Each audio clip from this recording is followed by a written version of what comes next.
그럼 바로 제2 강의를 들어가겠습니다.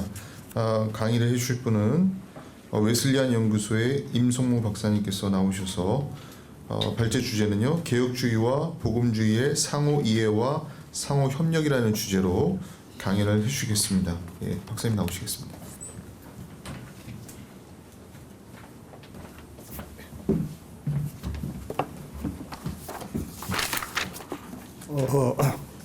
먼저 양해 말씀을 드리겠습니다.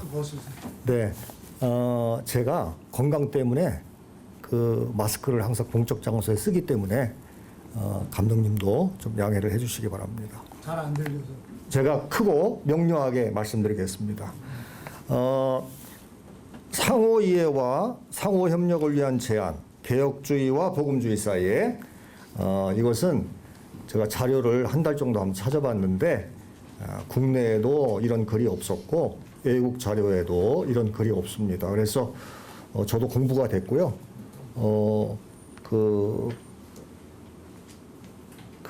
이런 제목을 주신 우리 모임에 크게 감사합니다.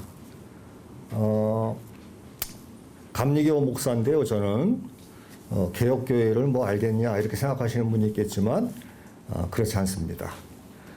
제가 어렸을 때 초등학교 때 장로교를 다녔습니다. 그리고 감리교에서 목회를 10년 하고 외국에서 신학의 ABC를 공부하면서 개혁교회에 대해서 많이 배웠습니다. 칼빈에 대해서도 오랫동안 공부했고, 마이크를 더 가까이. 더 가까이요? 칼빈에 대해서도 오랫동안 공부했고, 그리고 뉴헤븐 장로교회에서 2년간 설교 목사로 있었습니다. 그래서 장로교회 신학과 장로교회 그 실천에 대해서 이제 어느 정도 알고 있습니다. 그래서 이것을 다룰 수 있는 좋은 기회였다고 그렇게 여기고 있습니다. 자, 한번 그 본문을 보겠습니다. 시간 관계상 짧고 명료하게 잡대한 이야기 섞지 않고 그렇게 해보겠습니다. 10페이지를 보시면 흔히 개신교의 신학 경향을 크게 나누는 틀 가운데 첫 번째는 근본주의, 복음주의, 자유주의, 둘째는 칼빈이즘, 알미니아니즘 또는 웨슬리아니즘으로 나눕니다. 그러나 전 세계 교회의 가장 강력한 신학적 목회적 흐름은 개혁주의와 복음주의입니다. 에큐메니컬 진영도 포함할 수 있겠으나 그들은 신학적 자유주의를 선호하고 특히 최근에 동성애와 종교다원주의를 지지하는 이유로 목회 현장의 적응성이라든지 그런 것은 현저하게 떨어집니다. 그래서 신학적으로는 자유주의가 전 세계 그 대학들을 많이 장악하고 있지만 목회 현장에서는 큰 영향을 미치지 못합니다. 이런 의미에서 목회 현장에 가장 크게 영향을 미치고 있는 개혁주의와 복음주의 관계 설정은 교회의 미래를 위해서 아주 중요하다고 그렇게 봅니다. 첫 번째 개혁주의를 보겠습니다. 개혁주의란 종교개혁자 존 칼빈 사상과 그의 사상의 바탕을 두고 발전한 칼빈주의를 가리키는 용어입니다. 자, 혹자 가운데는 칼빈 사상만 선호하고 그 위에 칼빈주의는 굉장히 고용화, 고착화, 그리고 석회화됐다고 생각해서 지나치게 극단화됐다고 생각해서 칼빈주의를 배제하는 사람도 있습니다. 개혁계를 정의할 때. 그러나 좀 더 보편적인 정의는 칼빈 사상과 그것을 이어서 발전한 칼빈주의를 같이 포함합니다. 마르틴 루터도 종교개혁자지만은 그의 사상을 개혁주의라고 부르진 않습니다.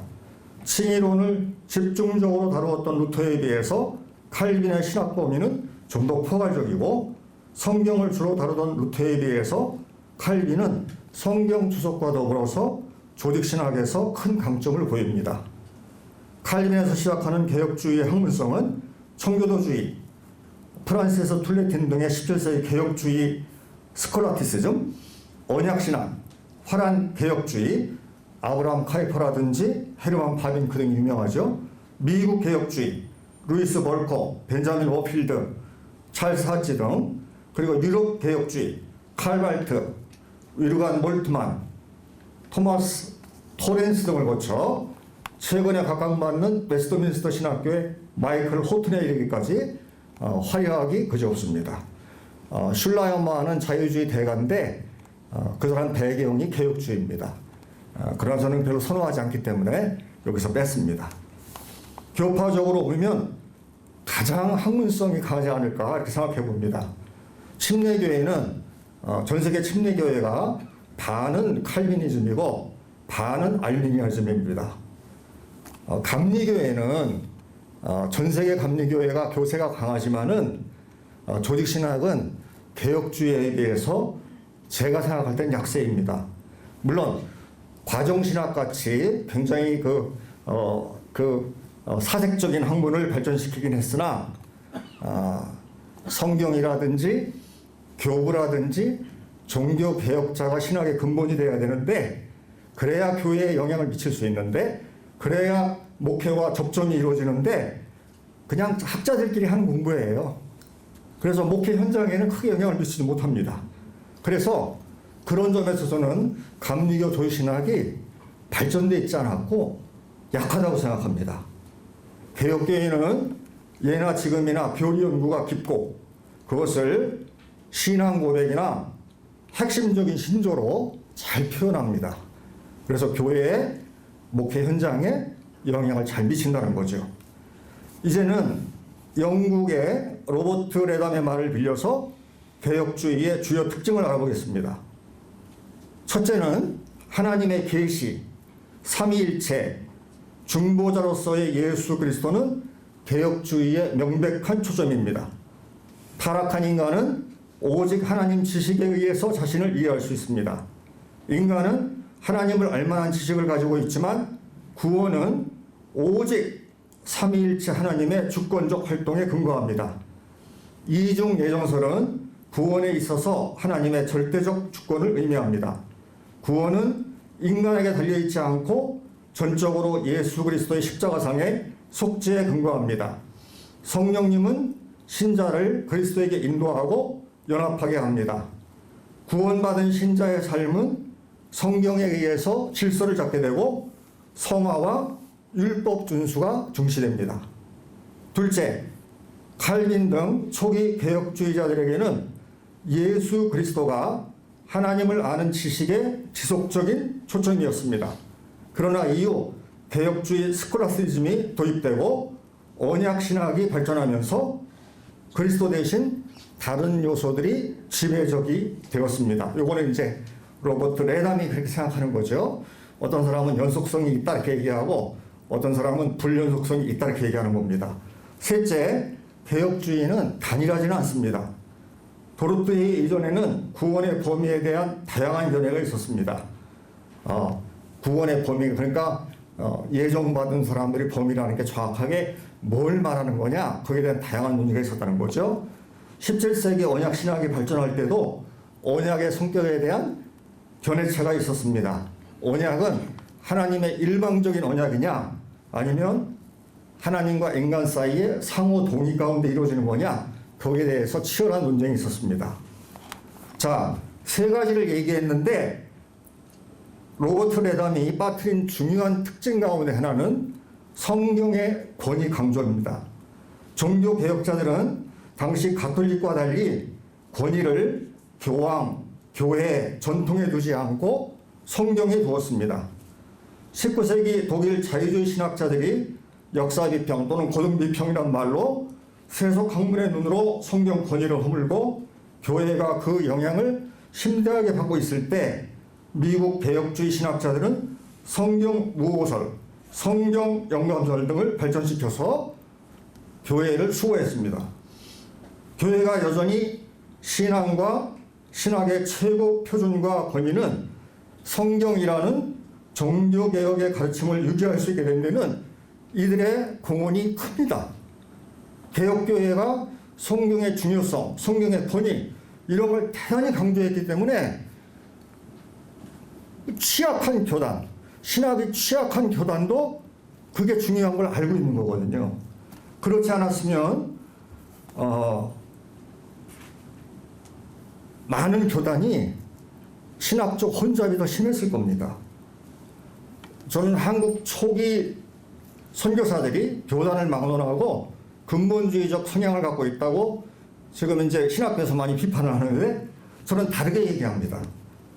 근본주의 신학으로 무장한 선교사들이 있었기 때문에 지금까지 한국교회가 유지되고 있는 것입니다. 그렇지 않으면 한국이라는 데가 다종교 상황인데 불교적인 그 생각도 많고 특별히 샤머니즘이 강하고 유교적인 생각이 많은데 거기에 벌써 잡혀먹었을 거다. 저는 그런 의미에서 교회 정체성을 지키는 데 있어서 성경적 신학과 신앙이 중요한데 개혁교회가 아주 막강한 영향을 미치고 중심축을 잘 잡아준다고 생각합니다. 지금까지 개혁주의는 높은 학문성, 하나님의 주권과 성경 권위에 대한 일관적 강조, 그럼에도 불구하고 단조롭지 않은 다양성을 가지고 있다는 점을 설명했습니다. 약점을 좀 보겠습니다. 한국 장로교도는 공식적으로 300개가 넘는다고 합니다. 여러 이유가 있을 것입니다. 지나치게 교리적이라는 설명은 단견입니다. 단순합니다. 교단이 분열될 때는 정치적인 이유, 경제적인 이유, 지역 감정의 이유, 인간적인 이유, 신앙적인 이유, 권력에 대한 욕망 이런 다양한 것들이 복합되어서 교단이 갈라집니다. 교단이 갈라지는 걸 물론 무조건 나쁘게만 볼 수는 없습니다. 프린스턴 신학교에서 메이첸과 반틸이 웨스트민스터 신학교로 갈라져 나간 사건은 그 나름대로 성경적 진리를 수호하려고 했던 발버둥이었습니다. 성경 권위, 성경 진리를 수호하는 것과 칼빈 신학을 따르는 것은 대단히 아름다운 일이지만 때때로 불필요하게 에너지를 낭비하는 경우도 보게 됩니다. 성경의 핵심적 가르침은 삼위일체 하나님의 구원 행위거든요. 근데 거기에 집중하지 않고 너무나 사소한 것 가지고 오래 다툰다든지 성경의 권위를 높인답시고 복음이 아닌 당대 문화적 요소마저도 영속적 가치를 가진 것으로 격상시키는 경우를 때때로 신학자들은 그렇지 않지만 개혁주의 목회자들한테 그런 문제점들을 제가 보게 됩니다. 하나님의 말씀으로서의 성경의 권위를 확고부동하게 유지하면서도 성경 안에 있는 역사적인 요소라든지 문화적인 요소에 대해서는 해석의 탄력성과 유연성을 유지할 수 있겠는가? 이것이 신학적, 목회적 중요한 과제가 아니겠는가? 그렇게 생각을 해봅니다. 이제 복음주의를 보겠습니다. 복음주의는 오해가 많은 용어입니다. 다양한 흐름이 포함되어 있기 때문에 한마디로 정의하기 힘듭니다. 또한 복음주의를 잘 알지도 못하면서 스스로 복음주의라고 부르는 사람들이 많기 때문에 다소 느슨한 감이 있고 복음주의라는 용어 자체가 헐값이 된 느낌이 있습니다. 먼저 복음주의란 개신교 신학을 가리킵니다. 에반겔리시란 말이 그 복음 그런 말에서 나온 것이지만 독일에서는 개신교 신학을 가리킨단 말이에요. 루터교가 독일 신학인데 독일 교회인데 자기들을 에반게리시 키리에라고 부른다고. 그러니까 복음적 교회 이렇게 부르거든요. 그래서 이 경우는 복음이란 말이 복음적이란 말이 개신교회 또는 특별히 루터교회를 가리키기도 합니다. 그러나 학계에서 복음주의라고 말할 때는 이반제리컬리즘이라고 얘기할 때는 18세기 영국의 메토디즘 운동, 그 당시는 그게 교파 운동이 아니었습니다. 교파는 웨슬리 사후에 감리교가 생긴 거고 웨슬리 당시에는 존 웨슬리와 조지 히필드라고 하는 거성이 감리교 운동을 일으켰죠. 그거는 성공회 내 개혁운동입니다. 성공회 내 전도운동입니다. 성공회 내 부흥운동이에요. 성공회 내 성경으로 돌아가자는 운동이었습니다. 조지 히필드는 좀 더 장로교적이었고 존 웨슬리는 좀 달랐습니다. 자, 그래서 존 웨슬리, 조지 히필드, 미국의 조나단 에드워즈 등의 부흥운동을 현대 복음주의 운동의 기원으로 봅니다. 자, 근본주의를 복음주의에 포함시킬 경우에는 20세기 복음주의 운동을 신복음주의라고 부릅니다. 근본주의를 포함하지 않을 경우는 18세기 운동부터 20세기 운동까지를 일관적으로 복음주의라고 부릅니다. 20세기 영국에선 존 스토트, 미국에선 칼 헨리, 빌리 그레엄 등이 막강한 영향력을 미쳤습니다. 복음주의는 어떤 교파 운동이 아닙니다. 따라서 어떤 교파와 일치시킬 수 없습니다.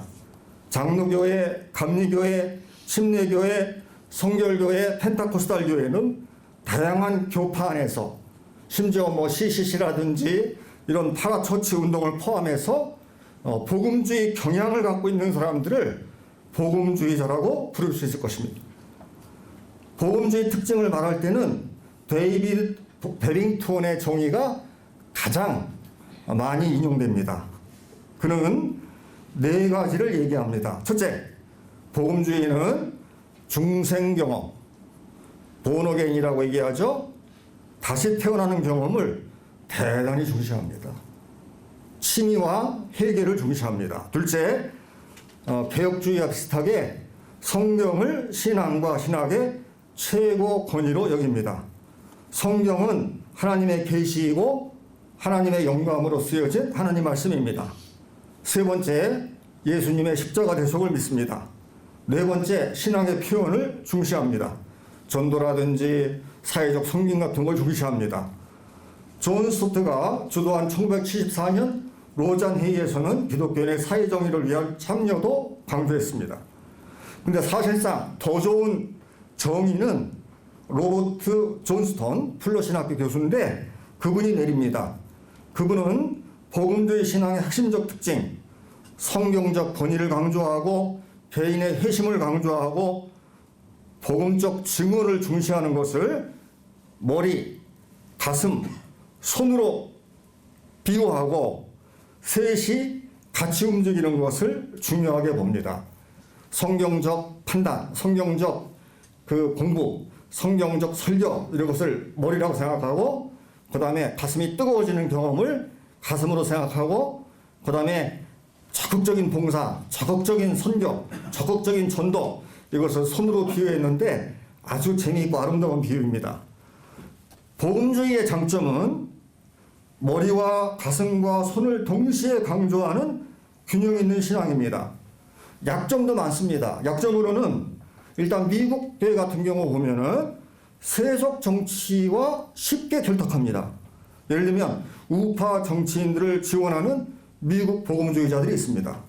또 방송 설교자들이 미국 내에서 복음주의를 확산시킨 중요한 리더들 중에 한 명이었는데 돈을 많이 벌다 보니까 후원금이 많이 오다 보니까 많이 타락했어요. 그래서 복음주의자 열기가 많이 식고 그리고 사람들한테 의심스럽다 그런 인상도 많이 주게 됐습니다. 가장 큰 약점은 제가 생각하는 가장 큰 약점은 복음주의가 개혁교회에 비해서 신학적으로 현저하게 부족합니다. 물론 학계는요 지금은 그 복음주의의 위상이 저희가 생각하는 것 이상으로 대단히 다릅니다. 예를 들면 영국에서는 알리스터 맥그라스라든지 톰 나이트, 그 다음에 침례교회 캐나다 사람인데 스탠리 그랜츠, 그 다음에 트리니티에서 가리키는 케빈 베누저, 그 다음에 예일에서 가리키는 미로슬라브 볼프, 그 다음에 듀크에서 가르쳤던 리차드 헤이즈 등은 각 분야에서 세계 탑이에요. 복음주의자들인데 세계 탑입니다. 그래서 이전에는 복음주의에 신학이 없다. 그 다음에 멍청하다. 그런 얘기를 많이 들었지만 지금은 그런 얘기 전혀 못합니다. 복음주의자들이 세계 신학계를 주도하고 있어요. 복음주의를 표방하는 신학교들도 대단히 높은 수준을 유지하고 있습니다. 구약의 월터 카이저라든지 이런 사람들이 가르쳤고 또 조지신학은 지금도 케빈 바누저가 가르치고 있는 트리니티 이반제리칼 디미티 스쿨은 다른 아카데믹한 신학교에 비해서 조금도 밀리지 않고 오히려 탁월한 부분도 많습니다. 저는 감신 출신들한테도 트리니티가라고 자꾸 얘기하거든요. 자, 그러나 이건 학계 얘기고 목회 현장에서는 정확하고 깊이 있는 신학 훈련이 부족한 목회자를 자주 보게 됩니다. 개혁교회에 비해서 현저하게 떨어집니다.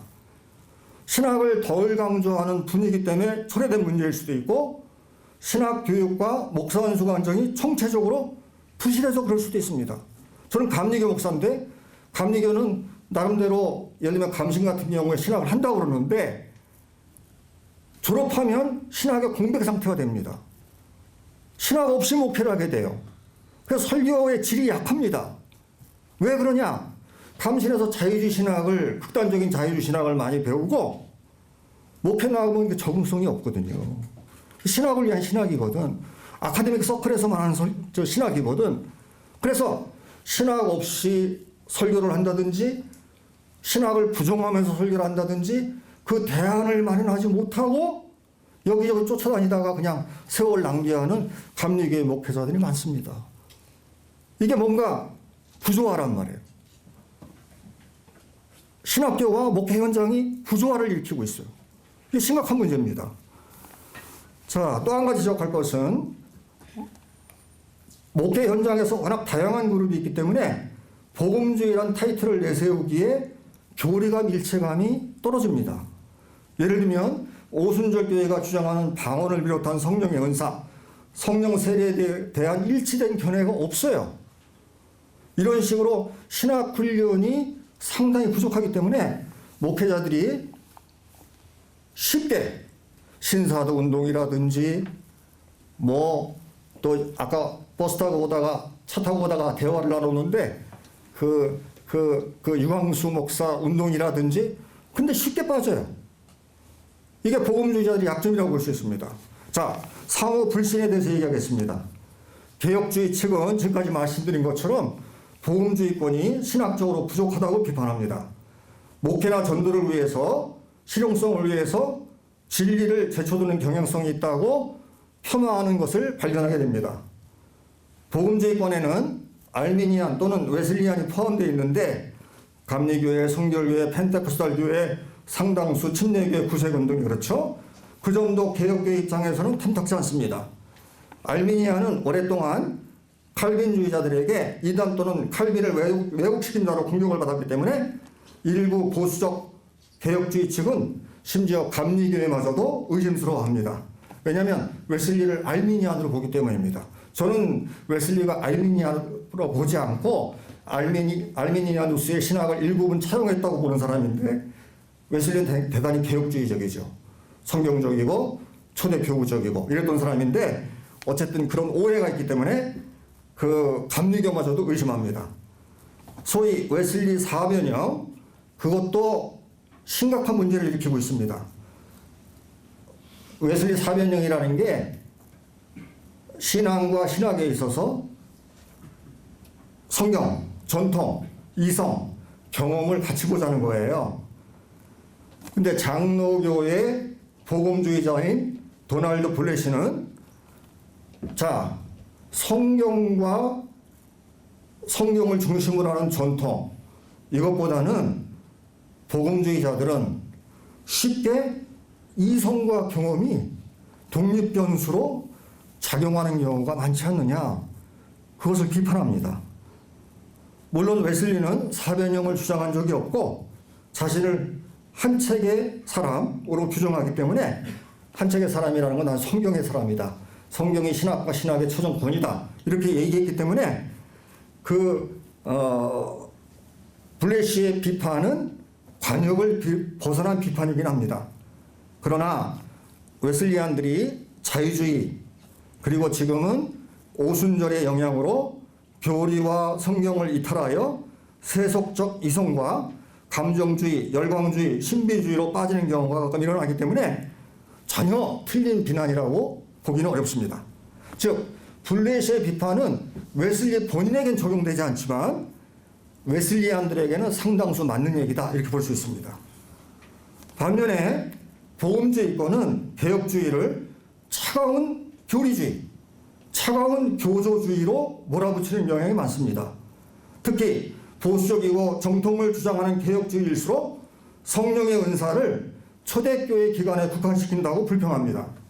개혁주의가 성령의 사역을 전혀 말하지 않는 건 아니죠.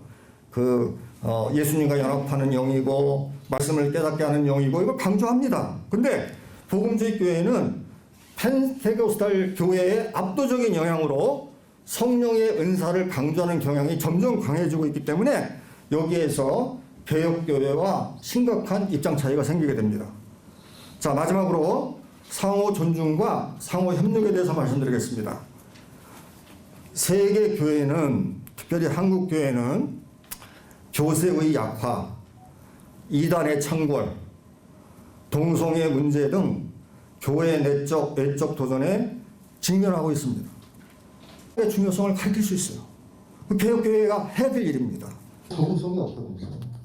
신학을 위한 신학이거든. 아카데믹 서클에서만 하는 신학이거든. 그래서 신학 없이 설교를 한다든지 신학을 부정하면서 설교를 한다든지 그 대안을 마련하지 못하고 여기저기 쫓아다니다가 그냥 세월 낭비하는 감리교회 목회자들이 많습니다. 이게 뭔가 부조화란 말이에요. 신학교와 목회 현장이 부조화를 일으키고 있어요. 이게 심각한 문제입니다. 자, 또 한 가지 지적할 것은 목회 현장에서 워낙 다양한 그룹이 있기 때문에 복음주의라는 타이틀을 내세우기에 교리감, 일체감이 떨어집니다. 예를 들면 오순절교회가 주장하는 방언을 비롯한 성령의 은사, 성령 세례에 대한 일치된 견해가 없어요. 이런 식으로 신학 훈련이 상당히 부족하기 때문에 목회자들이 쉽게 신사도 운동이라든지 또 아까 버스 타고 오다가 차 타고 오다가 대화를 나누는데 유광수 목사 운동이라든지 근데 쉽게 빠져요. 이게 복음주의자들의 약점이라고 볼 수 있습니다. 자, 상호 불신에 대해서 얘기하겠습니다. 개혁주의 측은 지금까지 말씀드린 것처럼 복음주의권이 신학적으로 부족하다고 비판합니다. 목회나 전도를 위해서 실용성을 위해서 진리를 제쳐두는 경향성이 있다고 폄하하는 것을 발견하게 됩니다. 복음주의권에는 알미니안 또는 웨슬리안이 포함되어 있는데 감리교회, 성결교회, 펜테코스탈 교회, 상당수 침례교회, 구세금 등 그렇죠. 그 정도 개혁교회 입장에서는 탐탁지 않습니다. 알미니안은 오랫동안 칼빈주의자들에게 이단 또는 칼빈을 왜곡시킨 자로 공격을 받았기 때문에 일부 보수적 개혁주의 측은 심지어 감리교회마저도 의심스러워합니다. 왜냐하면 웨슬리를 알미니안으로 보기 때문입니다. 저는 웨슬리가 알미니안으로 보지 않고 알미니아누스의 신학을 일부분 차용했다고 보는 사람인데 웨슬리는 대단히 개혁주의적이죠. 성경적이고 초대교구적이고 이랬던 사람인데 어쨌든 그런 오해가 있기 때문에 감리교마저도 의심합니다. 소위 웨슬리 사변형 그것도 심각한 문제를 일으키고 있습니다. 웨슬리 사변형이라는 게 신앙과 신학에 있어서 성경, 전통, 이성, 경험을 같이 보자는 거예요. 근데 장로교의 복음주의자인 도널드 블레시는 성경과 성경을 중심으로 하는 전통 이것보다는 복음주의자들은 쉽게 이성과 경험이 독립변수로 작용하는 경우가 많지 않느냐 그것을 비판합니다. 물론 웨슬리는 사변형을 주장한 적이 없고 자신을 한 책의 사람으로 규정하기 때문에 한 책의 사람이라는 건 난 성경의 사람이다. 성경이 신학과 신학의 최종권이다. 이렇게 얘기했기 때문에 블레시의 비판은 관역을 벗어난 비판이긴 합니다. 그러나 웨슬리안들이 자유주의 그리고 지금은 오순절의 영향으로 교리와 성경을 이탈하여 세속적 이성과 감정주의, 열광주의, 신비주의로 빠지는 경우가 가끔 일어나기 때문에 전혀 틀린 비난이라고 보기는 어렵습니다. 즉 블레시의 비판은 웨슬리 본인에겐 적용되지 않지만 웨슬리안들에게는 상당수 맞는 얘기다 이렇게 볼 수 있습니다. 반면에 복음주의권은 개혁주의를 차가운 교리주의, 차가운 교조주의로 몰아붙이는 영향이 많습니다. 특히 보수적이고 정통을 주장하는 개혁주의일수록 성령의 은사를 초대교회 기관에 국한시킨다고 불평합니다. 개혁주의가 성령의 사역을 전혀 말하지 않는 건 아니죠. 예수님과 연합하는 영이고 말씀을 깨닫게 하는 영이고 이걸 강조합니다. 근데 복음주의 교회는 펜테코스탈 교회의 압도적인 영향으로 성령의 은사를 강조하는 경향이 점점 강해지고 있기 때문에 여기에서 개혁교회와 심각한 입장 차이가 생기게 됩니다. 자, 마지막으로 상호 존중과 상호 협력에 대해서 말씀드리겠습니다. 세계 교회는, 특별히 한국 교회는 교세의 약화, 이단의 창궐, 동성애 문제 등 교회 내적, 외적 도전에 직면하고 있습니다.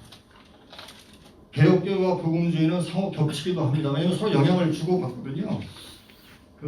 개혁교회 목사님들 가운데도 성령의 은사를 강조하고 그것을 목회 현장에 적용하는 분도 있고, 그 다음에 복음주의 목사님들도 장로교 목사님들이 설교를 잘하니까 그 원인이 뭐냐 이거를 파고 들어가다가 신학이 중요하구나 싶어서 성경적인 신학을 더 열심히 공부하는 경우도 있습니다.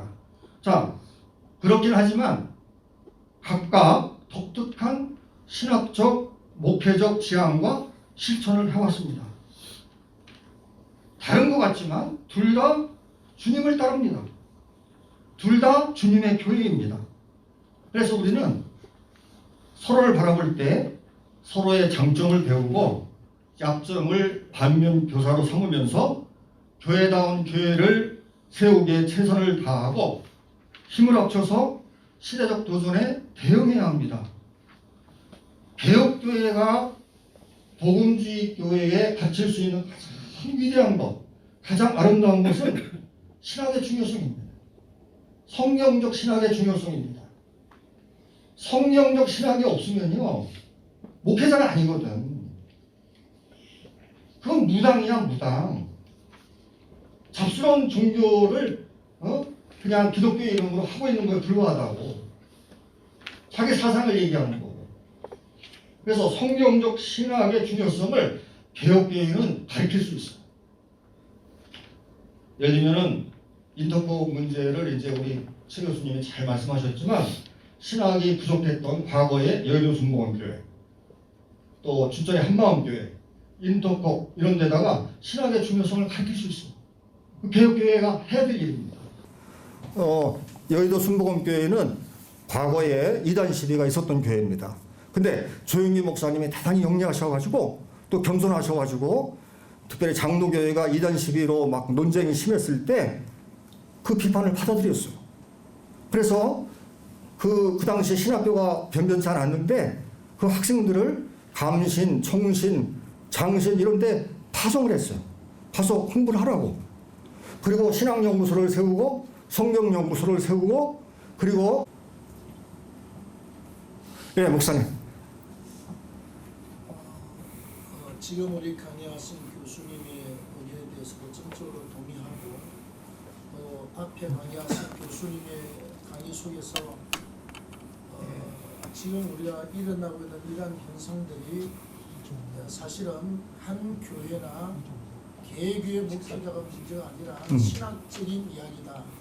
제가 교단은 거론하지 않겠습니다만 저희 집사람과 아주 친하고 어려서부터 신앙생활했던 우리 목사님이 일반 대학을 졸업하고 그 신학대학원 A반에 들어갔습니다. 들어가서 반장을 했더랬습니다. 그래서 졸업반 때 반장을 하면서 우리가 천당과 지옥이 있으니 우리 열심히 신앙생활 잘 하자 그랬더니 신학생들의 3분의 1이 손을 들고 요즘 시대에 무슨 천당과 지옥이 있냐 21세기를 앞두고 뭔 천당과 지옥이 있냐 그렇게 해서 아주 혼쭐이 나서 두 번 다시 그 이야기를 못했다는 이야기를 수업 시간에 그 학교 이렇게 이제 수업 시간 회의할 때 그러면서 저한테 와서 우리 집에 와서 제가 두세 번을 직접 얘기를 들었습니다. 이게 지금 한국 사회, 한국 교회 그리고 신학생들 목회자들이 그런 말을 할 수밖에 없는 그 저변에 깔려 있는 뿌리가 그거라고 생각합니다. 그래서 결국은 신학교 교수들이 제대로 잡혀야 한국 교회가 잡히게 될 것이고, 이건 지금 이렇게 한두 사람의 문제가 아니라 쫙 퍼졌습니다. 이게 사실은 범신론이고 자유주의 신학이고 종교다운주의 신학에서 더 출발한 거거든요. 이게 뭐 한두 건이 아니라 쫙 깔려 있는 상황입니다. 지금. 저는 그렇게 보고 있습니다. 저는 목사님 말씀에 교수님 문제다. 목사님 말씀에 전적으로 동의하고요. 그 목회자들이 되게 어떻게 생각하냐면 신학은 신학대로 하고 또 목회는 목회대로 하는 거다, 이렇게 신학 교수를 좀 봐주는 경향도 있고 신학 교수를 존경하는 분위기도 있고, 그래서 교단에서 터치하지 않는 분위기가 많습니다. 어느 교단이나 마찬가지 같아요. 총신은 좀 강하게 좀 제압을 하려고 하는 것 같은데, 총신교단은 다른 교단은 대체로 그냥 놔두는 경향이 커요. 그다음에 그 양반들이 PhD를 받고 왔기 때문에 아예 목사인 나보다 낫지, 이런 잘못된 생각하는 경우가 많습니다. 그래서 신학 교수들이 기고만장하고 성경적 진리를 이탈하는 경우가 너무 많아요. 자유주의 신학교 말할 것도 없고, 이제 그 저희 교단 같은 경우는 감신 같은 경우가 너무나 극단적인 자유주의를 하기 때문에 좋은 목회자를 많이 만들어내지도 못하고 교단이 점점 약화되고 있어요. 그래서 그 뜻있는 목사님들이 통합대학원을 만들어서 감신으로부터 탈출하려고 하거든요. 저는 적극적으로 지지합니다. 그 전 세계 자유주의 신학교는요, 아카데믹한 유니버시티, 뭐 예일이라든지 하버드 같은 데 있으면 신학교가 유지가 돼요. 근데 독립적으로 있으면요, 다 망해버립니다. 전 세계 자유주의 신학교는 다 망해요.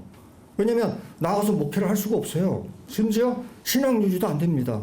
지금 한국도 이제 그런 신학교들이 있는데 교단 목사님들이 적극적으로 대책을 마련해서 신학교 문제 어떻게 할 거냐, 이단 대책위원회에서도 얘기를 해야 됩니다.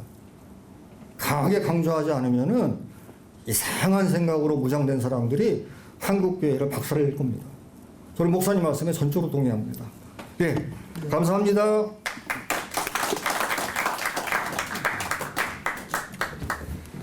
자, 오늘 전체적으로 강의해 주신 우리 최태용 박사님 잠깐 나오시고, 또 임성호 박사님 잠깐 나오시고, 우리 개혁주의의 교수님, 또 우리 복음주의의 교수님, 칼빈과 웨슬리 이렇게 만났는데, 자, 인사할 때 한번 큰 박수를 부탁합니다. 그럼 우리 감리교단에서 이 두 분을 자주 초청하겠습니다. 그리고 우리 최태영 박사님의 이단 통합에서 얘기하셨던 이단의 기준, 우리 감리교에서 제가 전체 동성애 대책위원장을 맡았어요. 그래서 그런 부분들을 중부연회뿐만 아니라 또 우리 감리교에서 채용하겠습니다. 많이 똑같은 생각입니다. 자, 감사합니다.